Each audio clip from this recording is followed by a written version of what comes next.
एक बार की बात है, हरी भरी पहाड़ियों के बीच बसे एक शांत उपवन में हवा शांति से भरी हुई थी और पत्तियां प्राचीन रहस्यों को फुसफुसा रही थीं। बोधि वृक्ष की फैली हुई शाखाओं के नीचे सिद्धार्थ गौतम बैठे थे, जिन्हें दुनिया प्रबुद्ध बुद्ध के नाम से जानती है।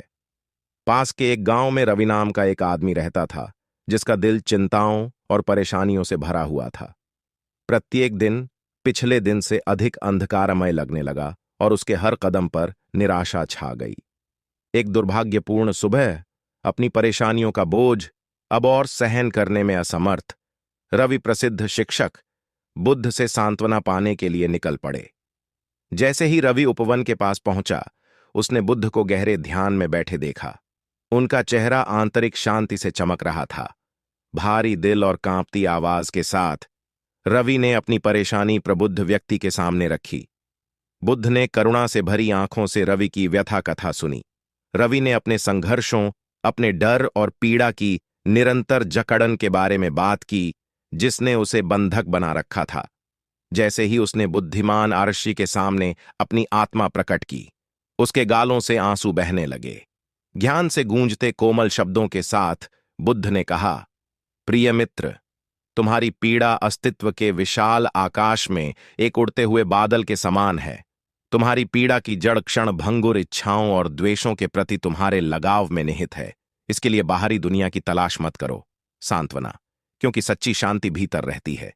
रवि ने ध्यान से सुना। जब बुद्ध ने गहन सत्य की एक टेपेस्ट्री बुनी, प्रत्येक शब्द निराशा के अंधेरे में आशा की किरण था। अंतर्दृष्टि से उत्पन्न स्पष्टता के साथ बुद्ध ने करुणा, सचेतनता और सभी चीजों की नश्वरता की शाश्वत शिक्षा दी। जैसे ही सूरज क्षितिज के नीचे डूबा, बगीचे पर एक सुनहरी चमक बिखेरते हुए रवि को अपने ऊपर शांति का एक नया एहसास महसूस हुआ।